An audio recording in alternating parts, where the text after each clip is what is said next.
I remember like a couple of like 60 something year old ladies and that were like running well past me. I'm in my mid 30s. I just run a marathon. I think I'm a big deal. But then after the run, we go and we're hanging out and we're talking. And everybody there was talking about running a marathon or an ultra or something like that week or the following week, or they had just run 10 of them like in a week. And I'm just like, wow, this is incredible. And I'm like, why don't they have a 26.2 sticker in the back of their car? And they're like, oh, because everybody here does that. Hey, Uncommon Leaders, welcome back. This is the Uncommon Leader Podcast, and I'm your host, John Gallagher.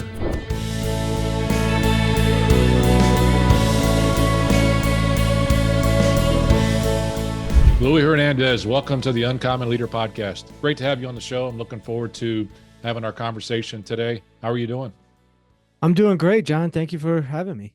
LUIS, I'm Excited. looking forward to our conversation. I know I had a chance recently to also be interviewed on your podcast. We'll talk about that a little bit more later on, but today you get a chance to talk about you a little bit more. And that jumps right into the first question I always have for my first-time guests, and that's to tell me a story from your childhood that still impacts who you are today as a leader or as a person.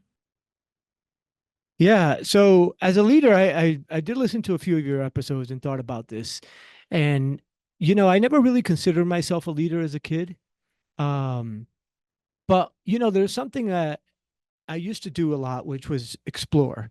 I've always been into, as a kid on a bike, I'd go and I'd bike outside my neighborhood and go far away. When I was able to drive, I'd go drive further away and take a random exit on the highway, right? And what ended up happening with that is that people start to follow you. Most people in my neighborhood, they would stay in their neighborhood. It was very, especially like in inner cities, your small building or your neighborhood or whatever is kind of your whole world. And I always wanted to explore outside of that.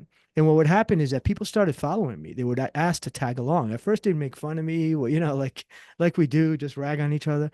And then they would all want to come along. And we'd go and, and discover other parts of the city or the state. And, we'd find in Rhode Island, various beaches that nobody knew about, like hawk swings. And we'd jump off. It sounds crazy, but we'd jump off of like bridges and all kinds of stuff to just go and explore more. And because of that, people would just follow me, and it just felt like, and they would look to me for, doing adventurous stuff. And that was kind of my first thought of as a leader. And eventually, I never looked for leadership positions, but like when I got to college, I got really involved in the Latin American student organization, and I got elected president of the organization. And we actually grew it to the largest student organization, even larger than the Student Government Association during those years on campus. Very diverse. It wasn't just Latin American. We invited everybody. And so those kind of things just naturally kept happening. And as I grew older and and I'd get jobs, I would naturally get put into leadership positions. I worked for the Boy Scouts of America, which was a big leadership organization, and just kept developing that. But it was never a conscious leadership. It was just kind of an evolution that just happened. Well, you think about that from an attribute standpoint, LUIS. What do you think it is about you that drew others to you? What were some of the attributes that maybe you didn't realize it then, but you look back on it now and you're like, yeah, I guess I was this way? Yeah, again, I think it's that curiosity, that the desire to explore, see what's out there. I think a lot of people want to do that, but they don't feel comfortable with it. There's a lot of fear behind it.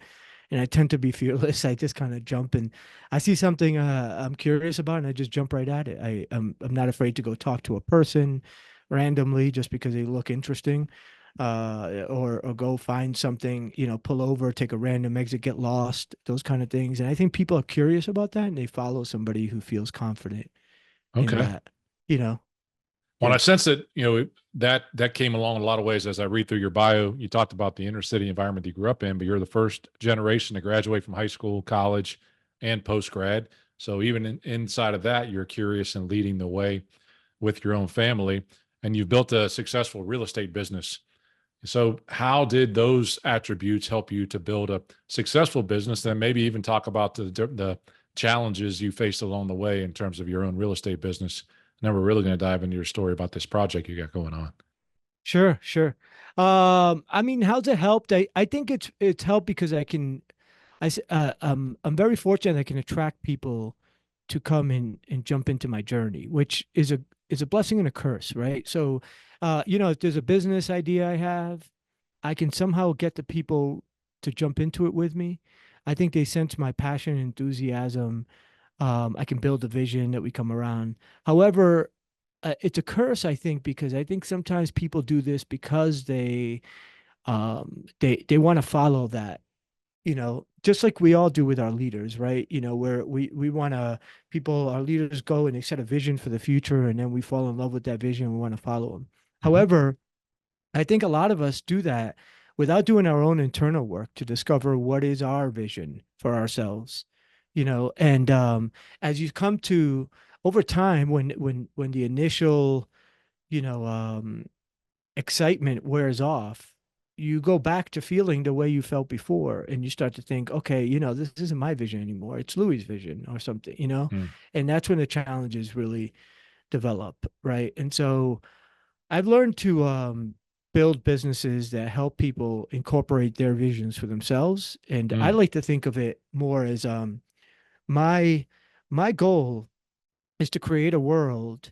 that will allow you to build your greatest vision of yourself, right? So within real estate, that's kind of easy. You come and a lot of people get curious about it because for many reasons, it's a sexy business, right? You can make a lot of money, you can lose a lot of money and all that, but Hmm. initially there's they get attracted for what it can do. And then I really dive deep at the beginning with somebody about why they want that, where they want to get to, and how to get them there. And then once we get past that initial, you know, survival within the business piece, my goal is to really uncover what really drives them, what really gets them excited, and what is their vision for themselves, and then help them build that. So it's no longer my vision; it's me helping them. So build that. Interesting. I like that because when you think about it, when you can convey your vision, but when somebody else can attach their vision, their values to your vision, your values, it can be a momentum that you create to get that to go forward. Absolutely. Now, Yeah, you ultimately ended up in Colorado. And this is where you started to get into long distance running. So I'm yeah. just going to like end the sentence there. Colorado, high elevation. You decide to get into long distance running. How do you decide to get into long distance running? How does anyone decide to get into long distance running for one Yeah, actually, it started a little bit before Colorado. In 2010, I was really depressed. I had a big loss in my business, right, from real estate, and started getting. I saw an old friend who was getting into running he wanted to run a marathon. I'm like, oh, that's interesting. Kind of came up with a way of doing it. Long story short, ran the first marathon, and then we moved to Colorado. And I thought it was just going to be a bucket list item, check it off, move on. But when I got to Colorado and I didn't know anybody, I started there were I had one real to get to know people. My only other interest was I used to brew beer at that time. So Okay. I started getting into home brewing. I mean, I was already into home brewing, but I started going to visit the breweries here because there were a lot of them here. And they all had run clubs. I'm like, oh, this is a great way to meet people. Okay. So I just go and start going to run club to me. And then there I went, and I remember there was one called the Pearl Street Runners in Boulder, Colorado, and started going pretty regularly. And I thought, hey, I just ran a marathon. I'm a big deal, whatever. I had a 26.2 sticker in the back of my car. Yeah, like I can hang. And even on that very first one, run, there were I remember like a couple of like 60 something year old ladies and that were like running well past me. I'm in my mid 30s. I just run a marathon. I think I'm a big deal, and then after the run, we go and we're hanging out and we're talking, and everybody there was talking about running a marathon or an ultra or something like that week or the following week, or they had just run 10 of them like in a week to, and I'm just like, wow, this is incredible. And I'm like, why don't they have a 26.2 sticker in the back of their car? And they're like, oh, because everybody here does that. Not And an that was accomplishment like, anymore, right? Yeah. exactly, it was so humbling, so humbling. And so, yeah, obviously I ripped the sticker off. I just was like in awe of like all these people who did these great things. And I'd go and I'd try to run with them. And obviously I couldn't, but I would work to hang out with them more and more. And from that, I learned that they were just like remarkable people, and they just had these values. And they set about they were very accomplished in many areas of their lives, as parents, as business owners, as in their corporate careers, whatever it might be. They were very successful. And they happened to run regularly all the time, and so it just kind of made me start thinking differently by and humbling me quite a bit, just being around all these people and just kind of set that journey that I fell in love with it. And I saw they had these big goals I couldn't even imagine, right? Like one of them, they kept talking about how they're training for Boston. I'm like, what does that mean? Oh, the Boston Marathon. Oh, what does that mean? Even though I went to college in Boston, I didn't really know what that meant. And and I thought, okay, yeah, I'll just train, run fast for 26 miles and I'll qualify for Boston. Then I realized it's not that easy and not Mm. that. So I made that a big long-term goal and started working towards it and started associating myself with other people who were working towards it. And I kept helping.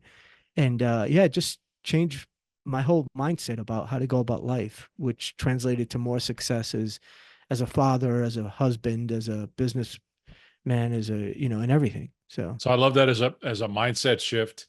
You found your tribe. yeah, Other folks are interested in what you were doing, and it sounds like they raised the standard for you as well. They raised the bar with regards to what it meant to be, first of all, to be a runner. yeah, That it was much more than just, to your point, putting your shoes on and running 26.2 miles as fast as you can. But there yeah, was there was something there for you, and you kind of said that at the end with regards to mindset, and it maybe leads into kind of the essence of our discussion today, Louis, as a leader, is that when we can find purpose in something that we do that's bigger than the activity itself. You mentioned you're working on a project. You're called "Running Away to Find My Way." yeah. Maybe that's the title of a book one day, or whatever it is. But a little bit of that and the mindset. Was there a point in time where you had the awareness, like, oh yeah, this like connects to how I'm developing as a person, as a leader, as a husband, as a father, or was there some moment that it struck you, or it just happened over time?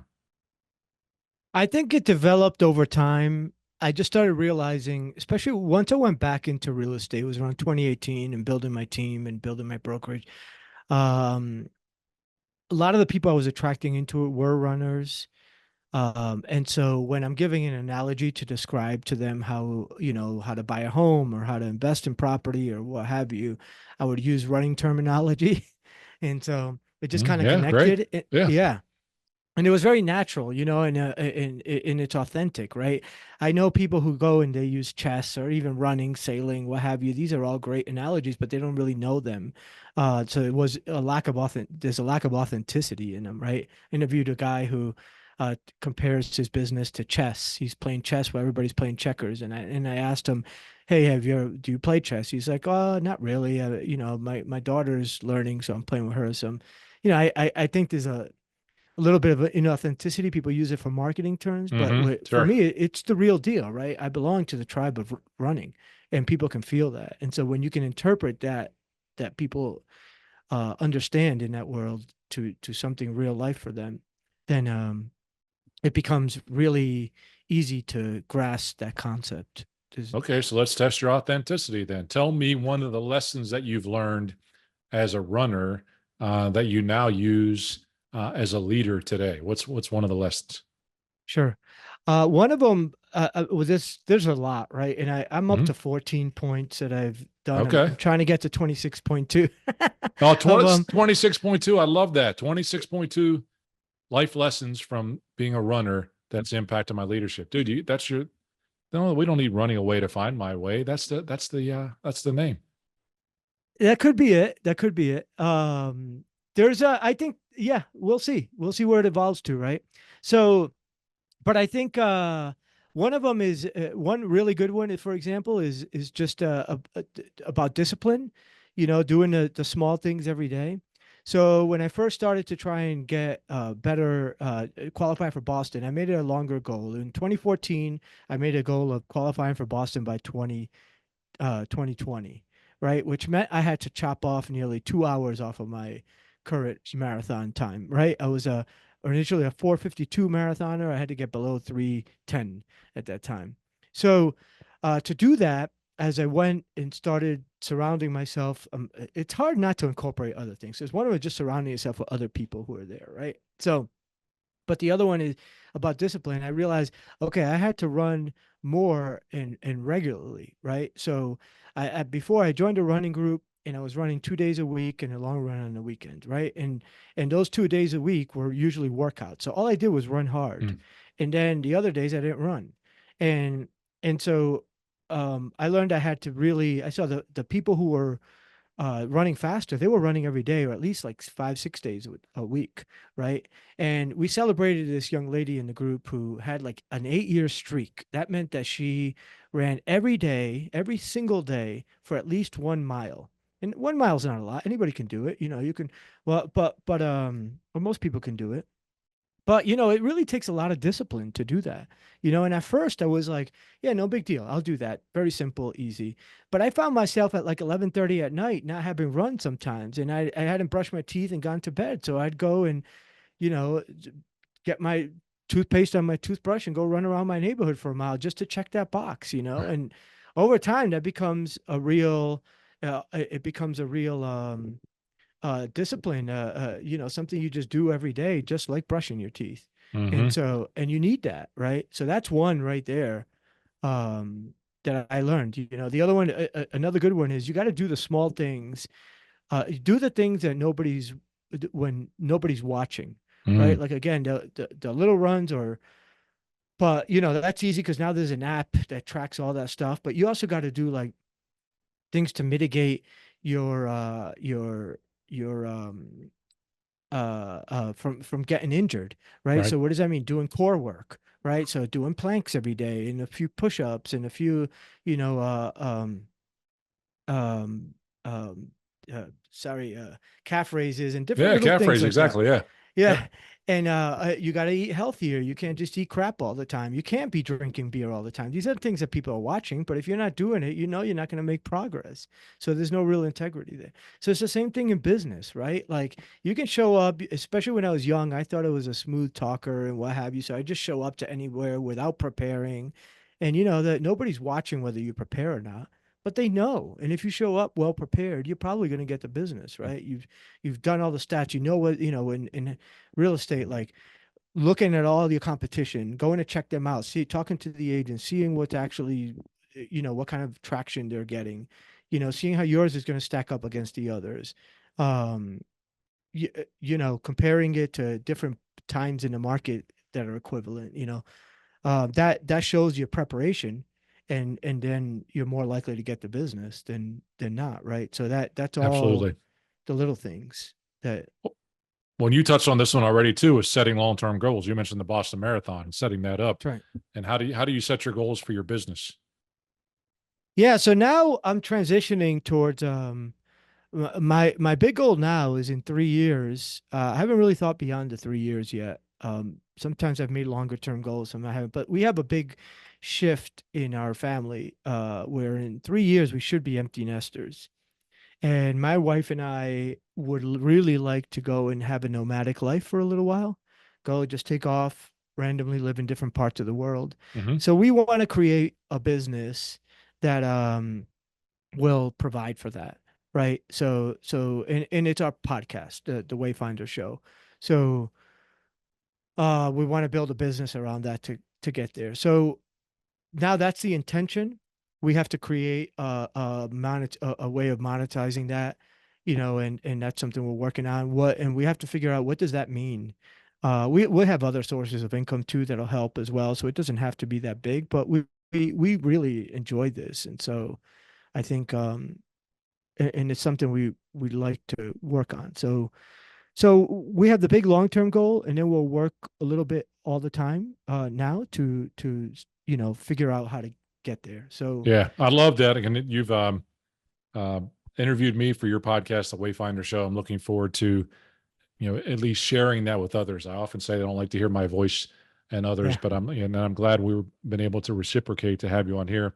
And again, I just love the big vision of yeah, of what you want to do with regards to that podcast. You just spent some time podcast movement. Obviously, if folks are still on or they listen to podcasts as a tool, they are curious about the trends that are things are going on. And you mentioned before we hit the record button, you had just attended the podcast movement show, which is, I think, the largest show that brings podcasters together to really learn about new things that are going on. What are some of the trends that are happening right now inside a podcast that you're seeing that maybe you could take advantage of?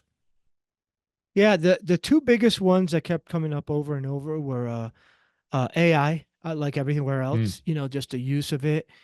It's incredible how much of an effect it has on it. As you know, probably all the software we're using this now has AI built into it. So that's pretty interesting. And then the other one is video. Hmm. Video is just it is now YouTube is now the number one place where people are going to get onto podcasts, which I don't have a big audience there. I've got one recording on there, so it's definitely a place to grow, and it's going to continue to grow. And I think a lot of the service providers are shifting towards becoming more video first versus audio first. Um, I which think that's amazing. The trend in and of itself. But AI is obviously changing everything. It's yes, changing podcasting and what happens. The progress of YouTube, and I just got on about 20 episodes ago, started working with YouTube as well. But you're exactly right. It's so funny. My son is 27, and we were sitting in the living room yesterday, and he's flipping through podcasts on YouTube to watch some of the folks he likes to listen to, whether it's Joe yeah, Rogan is one that he loves to listen to. Theo Vaughn is somebody who's getting a lot of attention right now. He's got 6.5 million followers on his YouTube podcast, and you're like, my goodness gracious, the influence that can be um, had on YouTube is pretty powerful. No doubt that's something that I think it's like we have to be there, and I look yeah, forward to seeing what's possible in your podcast as you continue to grow and monetize, because YouTube is one of those primary spaces to monetize as well. Absolutely. absolutely. When you think about the influencers, whether it's in your business and running, or maybe it's in your leadership growth, Louis, who has been a positive influence on your personal development? Is it an author, a podcaster, or a family member? Who's made a difference in your life? Yeah, I mean, definitely a lot. My mother is a big one. My mother, is this little, like, barely 4 feet 10 Colombian woman, doesn't know English, doesn't even have a high school education. She had to drop out at a very young age, her and all her siblings, growing up on a coffee farm in Colombia to support the family and work the farm, and then move to the city of Medellin. Um, and she's just a really wise soul with a lot of great, Hmm. one-liners in Spanish that ring in my head all the time. And Give me your y- best one in English, though. yeah, there's one that roughly translates to those who are unselfish, and share with others, give to others like unselfishly, um, get to eat from where nobody knows there's Hmm. food, kind of thing. Yeah.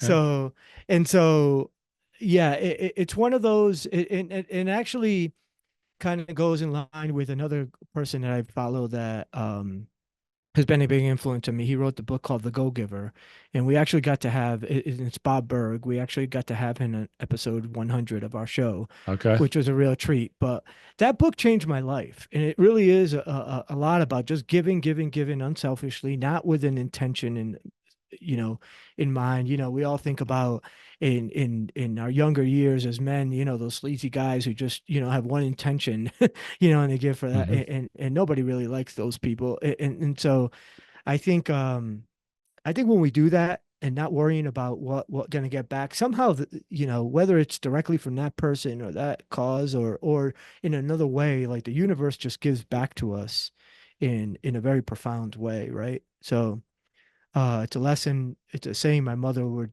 teach me as a kid that I didn't understand, that I got now more through Hmm. the book The Go Giver, Okay. which has been a great influence on me. Yeah.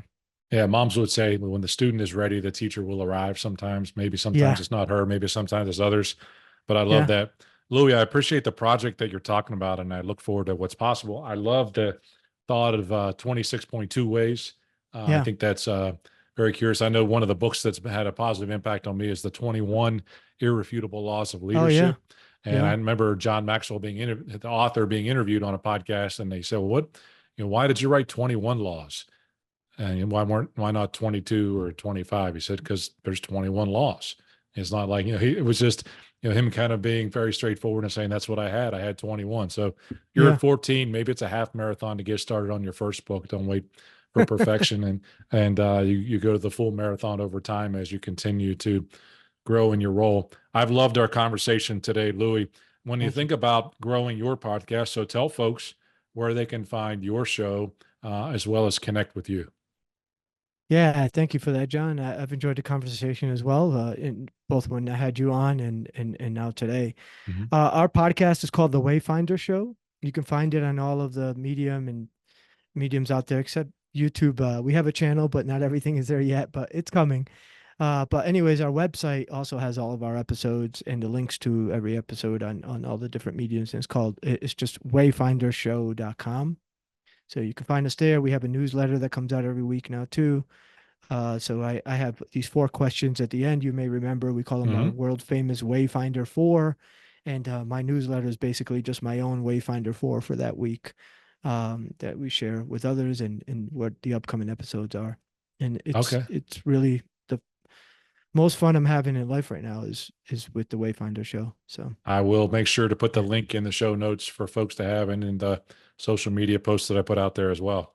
Louis, it's been a blast. And yeah, I have my one question. I don't have my 4, but my one that I end each podcast with as well. And I'll give you the last word. I'll give you a billboard. You can put it anywhere you want to.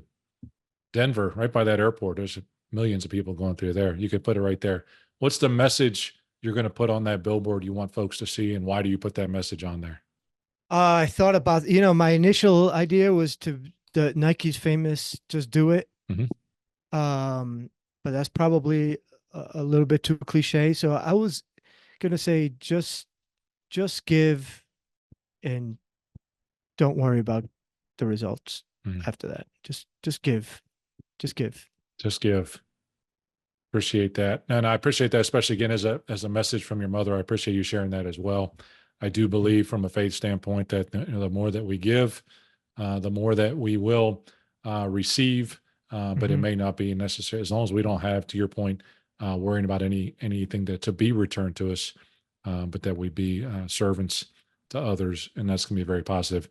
Louie, and I think what you're doing is really cool. Thank What you. you've done to overcome many things, what you've done to connect your passion with what you want to do in your business, and I wish you the best with the Wayfinder show going forward. Thanks for being on the show. Yeah, thank you, John. It's been a treat.